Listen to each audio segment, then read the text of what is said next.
शाळेच्या आवारात असलेल्या ऑडिटोरियममधून ठेक्यांमध्ये 1 2 1 1 2 1 असा आवाज येत होता. शाळेच्या वार्षिक स्नेहसंमेलनानिमित्त नृत्याचा सराव सुरू होता.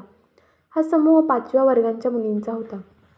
संपदा मॅडम नृत्य दिग्दर्शित करीत होत्या आणि सहाय्यक शिक्षिका म्हणून आशा मॅडम त्यांना मदत करीत होती. हा इंडियन क्लासिकल डान्स फॉर्म होता आणि आज ग्रुपची रंगीत तालीम असल्यामुळे मुली स्टेजवरती कॉस्च्यूममध्ये आणि पायाला घुंगरू घालून प्रॅक्टिस करीत होत्या. शाळेच्या सुट्टींनंतर गेल्या 2 महिन्यांपासून मुली तासनतास प्रॅक्टिस करीत होत्या आणि आता 3 दिवसांनंतर वार्षिक स्नेहसंमेलन होणार होते. संपदा मॅडम ठेक्यांमध्ये ता थै तत्त थै ता थै तत्त थै ता थै तत्त थै. संपदा मॅडम टाळ्या वाजवीत. Very good. आता पुन्हा एकदा. थोडं थांबत ग्रुपकडे बघतात. नंतर आशाला, सहाय्यक शिक्षिकेला स्वतःकडे बोलवितात.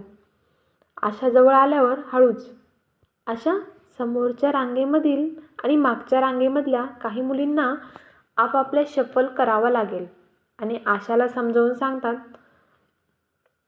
आशा हळू आवाजात कोणा एका मुलीबद्दल बोलतात. पण मॅडम, लावण्य सर्वांमध्ये फार छान नृत्य करते, तर तिला मागील रोमध्ये परफॉर्म करायला का म्हणून? संपदा मॅडम आशाला सांगत, लावण्याच्या जागी आपण सौंदर्याला फ्रंट रोमध्ये घेऊ. ती पण छान करते आणि लावण्याला आपण दुसऱ्या रोमध्ये ठेवणारच आहोत. आशा, पण.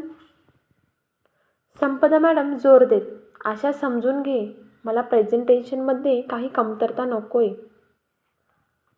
आशा मुलींच्या ग्रुपकडे जाते आणि संपदा मॅडमनी सांगितल्याप्रमाणे ग्रुपमधील काही मुलींना उभी करते.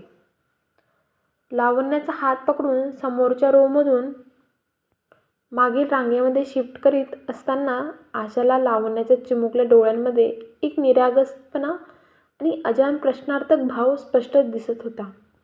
आशा भारी मनाने लावण्याची नजर चुकवीत तिला मागील रोमध्ये उभी करते. आशाला नृत्याची जाण होती आणि तिला हे चांगले ठाऊक होते की लावण्या सर्व मुलींमध्ये छान डान्स करते. पण इथे आशाचा नाईलाज होता. चिमुकली लावण्या तर ते डावपेच कळण्याइतकी समजदार नव्हती. त्यामुळे तिचा विरोध करण्याचा प्रश्नच नव्हता किंवा त्यावर आपत्तीसुद्धा नव्हती. तिच्या नाजूक वयामध्ये तिची समज म्हणजे मोठी लोक नेहमी बरोबरच असतात व शिक्षक तर पालकांपेक्षाही सुज्ञ असतात. त्यामुळे त्यांना नकळत ते मानाचे स्थान दिले जाते. पण तिला हे नव्हते कळत की शिक्षकसुद्धा मनुष्य प्रजातीच व त्यांच्याकडून पण चुका होऊ शकतात. आशा मॅडम लावण्याच्या जागी सौंदर्याच्या समोरच्या रांगेत उभी करते. हे करीत असताना आशाचे एकदा लक्ष लावण्याकडे जाते. ह्यावेळी लावण्याच्या चेहऱ्यावर चिंता आणि निराशा एकत्र दिसत होती.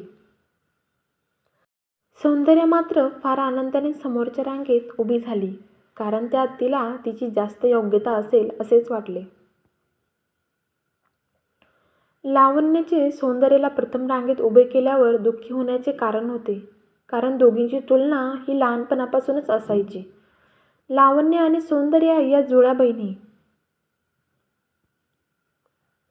जुळ्या म्हटलं की हुबेहूब दिसणं, वागणं, पण दुर्दैवाने ह्या दोघींमध्ये असे नव्हते. स्वभावाने सौंदर्य चंचल होती, तर लावण्य ही थोडी लाजरी होती. सौंदर्य दिसायला फार लोभस होती. पांढऱ्या हळदीसारखा रंग, पाणीदार बदामी डोळे, स्ट्रॉबेरीसारखे ओठ, तिचे गोड हास्य आणि त्यातल्या तिच्या गालावरती खळी सर्वांना मोहित करून टाके. ती सारखी हसत आणि आनंदी राहायची. तिच्या बोलण्यामध्ये फार मधुरता आणि आपुलकी असायची व याच कारणाने ती शाळेमध्ये सर्व टीचरची लाडकी होती. लावण्य ही थोडी कमी बोलायची. लावण्य दिसण्यामध्ये रंगाने तर तिच्या जुळ्या बहिणीप्रमाणेच होती, मात्र इतर काही साम्य दोघींमध्ये राहिले नव्हते. तिच्या चेहऱ्यावरती कोणतेही हावभाव कधी स्पष्टपणे उमटत नसायचे. जणू चेहऱ्यावरती प्लास्टिकचे कोट केलाय आणि चेहरा निर्जीव अवस्थेत आहे. तिच्या ओठांच्या नसा मृत झाल्यामुळे तिचे हास्य कधीच उमटत नसे. जेव्हा ती हसायची तेव्हा तिच्या कंठातून येणाऱ्या आवाजावरून कळे दुःखी असली की तिच्या डोळ्यातला ओलावा आणि त्याची ग्वाही देत असे. तिचे पाणीदार डोळे फार बोलके होते. जे भाव तिचा चेहरा व्यक्त करू शकत नव्हते ते तिचे डोळे चांगलेच व्यक्त करी. त्या दिवशी आशाला तिच्या डोळ्यांमध्ये तिच्या मनातील भाव दिसले. लावण्याला तिची बहीण सौंदर्याबद्दल ईर्ष्या नव्हती. तिला फक्त त्यावेळी तिला मागे जावे लागले ही निराशा होती आणि स्वतःचे नेमके काय चुकत असेल याबद्दल ती विचार करीत. अगदी प्री-स्कूलपासून ती आता 5वीपर्यंत त्या दोघी सोबतच एकाच शाळेमध्ये एकाच वर्गामध्ये होत्या आणि तेव्हापासूनच सौंदर्य अगदी सहजपणे सर्वांचे लक्ष वेधून टाकायची व तेच लावण्याच्या सहजासहजी नाही मिळायचे. दोघी बहिणी तशा ऑलराऊंडर होत्या. अभ्यासामध्ये लावण्या मात्र सौंदर्यापेक्षा हुशार होते आणि तिला जास्त मार्क मिळायचे. पण वर्षभर जे अटेंडन्स सौंदर्याला मिळायचे ते लावण्याला नाही मिळाले. मानवी मनाला अगदी लहानपणापासूनच स्वतःकडे दुसऱ्यांचे लक्ष वेधण्याची इच्छा असते. पण लावण्याचे फर्स्ट इम्प्रेशन सहज कधी पडलेच नाही. यामध्ये खरंच काय तिचा दोष होता? म्हणायला तर ती हुशार, आज्ञाधारक, स्वभावाने हळवी, शांत, शाळेत आणि बाहेरच्यांचा मोठ्यांचा मान आदर करणारी होती. मग काय असे होते ज्यामुळे ती अपूर्ण होती? का तिला तिची पारख करण्याची योग्य लोक समाजात कधी भेटलीच नव्हती? लावण्या हुशार होतीच पण मेहनती पण फार होती. जे अटेंडन्स तिला सहज मिळत नसे ते तिला जेव्हा शाळेकरता कॉम्पिटिशन जिंकायची तेव्हा किंवा परीक्षेचा निकालानंतर मिळायचे. तेव्हा सर्वांचे तिचे कौतुक करणे भाग पडायचे. काय मिळतंय, काय सुटतंय यावर विचार करण्यासाठी तिचे वेळ फार कोवळे होते. आतापर्यंत ज्यावेळी जे मिळतंय त्याच वेळी तसे भाव तिच्या चेहऱ्यावर, हृदयात उमटायचे. कधी अतिहर्ष तर कधी निराशा. त्या निरागस बालमनामध्ये मिळालेले दुःख काही काळच टिकायचे. नंतर पूर्ण पूर्ववत छोट्या छोट्या गोष्टींमधून निखळ आनंद परत येईल.